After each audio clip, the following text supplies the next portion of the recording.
Hello बच्चों। हमारा प्रश्न दिया हुआ है, यदि किसी धातु को ऐसे अयस्क से निष्कर्षित किया जाए जिसमें सिलिका की अशुद्धि उपस्थित हो, तब एक क्षारीय गालक की आवश्यकता होती है, एक अम्लीय गालक की आवश्यकता होती है, एक अम्लीय गालक की आवश्यकता होती है, इसमें से कोई भी आवश्यक नहीं है।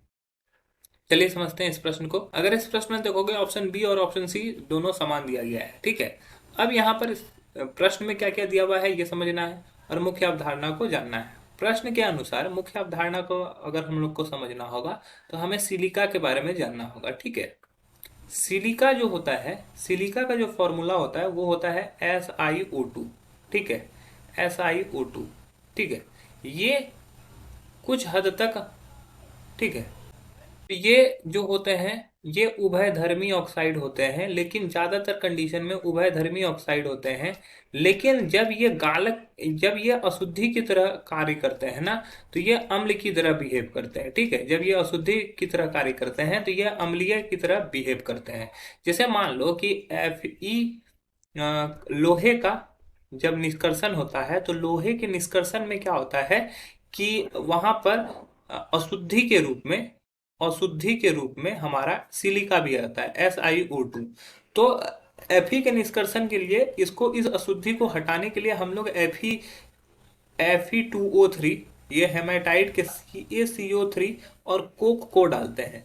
तो इसका क्या मतलब होता है कि यहाँ पर CaCO3 जब 1000 डिग्री सेंटीग्रेड पर जाता है तो ये Ca और CO2 में कन्वर्ट होता है। ठीक है, और ये CaO क्या होता है, यही सिलिका से रिएक्ट करता है। ठीक है, CaO क्या करता है, सिलिका से रिएक्ट करके CaSiO3 बनाकर निकलता है।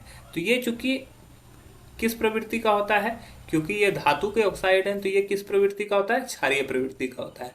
अतः जो होता है हमारा यहाँ पर ये अम्लीय बिहेव कर रहा है। ठीक है, तो कहने का मतलब ये है कि हमारा सिलिका को अगर कहीं पर अशुद्धि के रूप में सिलिका उपस्थित है तो उसके लिए हमें क्षारीय गालक की आवश्यकता पड़ती है। तो पहला ऑप्शन जो दिया हुआ है, एक क्षारीय गालक की आवश्यकता पड़ती है, ये बिल्कुल सही है। दूसरा में दिया हुआ है अम्लीय गालक, ये गलत हो जाएगा। तीसरा में भी दिया हुआ है अम्लीय गालक, ये भी गलत हो जाएगा। इनमें से कोई आवश्यक नहीं है, ये भी गलत हो जाएगा। तो हमारा जो सही उत्तर होगा वो हो जाएगा ऑप्शन ए। आशा है यह प्रश्न आपको समझ में आया होगा। धन्यवाद।